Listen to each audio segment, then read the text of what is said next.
We've only been able to choose our race numbers for the last 2 years. Before that, it was basically where the team finished in the championship. Number 22, the main reason is because I won the World Championships with that number in 2009. So obviously some pretty amazing memories from those days. When I was growing up, I watched Formula One, and I used to watch Ayrton Senna, Alain Prost. And they were, funny enough, they were actually racing for McLaren back then. And it's probably one of the best eras to grow up and be a kid and to watch Formula One. Massive inspiration. So they were sort of heroes, but not as much as my dad was. That my dad made my career, basically. I started racing at 8, and my dad used to stand out on the circuit and tell me where to drive, which racing lines to take. And in those days we didn't have enough money to go professional racing, but he worked hard so that we could go racing every weekend, and he's the guy that went out and found the sponsors and the manager that took me through to Formula One.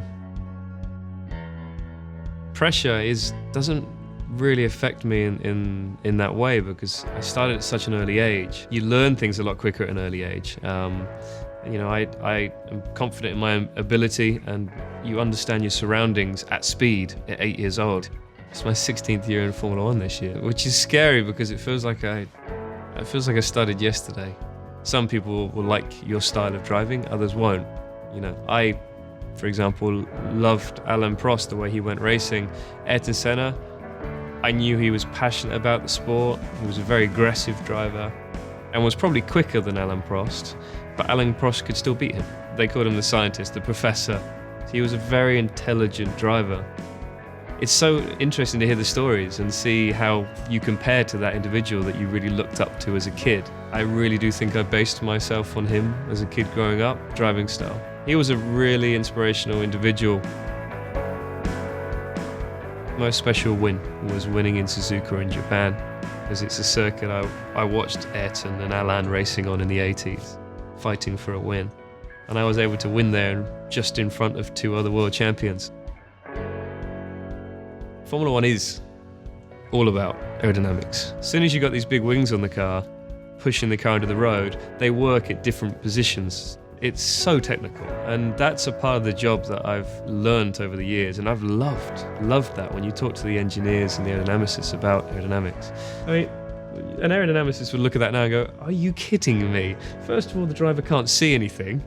And that's not really doing much, because this car never went in a wind tunnel. It was a lot of engineers thinking, well, this probably would work. The technology's come so far. Every year they limit us on what we can do. There's a limit of how far we can push downforce. Most circuits have long straights, so we need an efficient car, something that's slippery in the wind.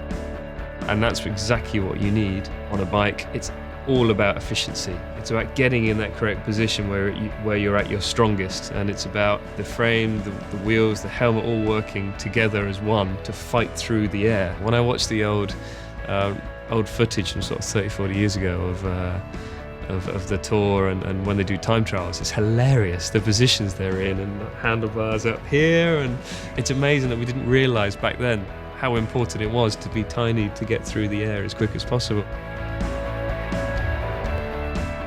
People say, what scares you the most in life? And I think for a lot of sportsmen, it's failure. It's not succeeding at what you think you're good at. I really went through some difficult times to get into a competitive car. It took me 8 years before I found a car that I could win races with. You need lightning reactions. The start, you're reacting to the lights going out, and it's 0.18 of a second. And that's what gives you the buzz, the adrenaline rush in a Formula One car. And that's just you on your own. Then you've got to throw the other cars around you. It's an absolute mess. I mean, your brain is just firing in every single way possible. In that period of time, that's when you realize what sort of person you are. When I crossed the finish line in Brazil, when I won the World Championship, everything was going through my mind. You think back to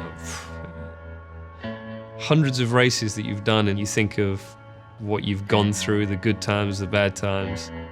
Things are just flashing up in your mind of what's happened to you in your career. It's amazing how much can go through your mind in a split second.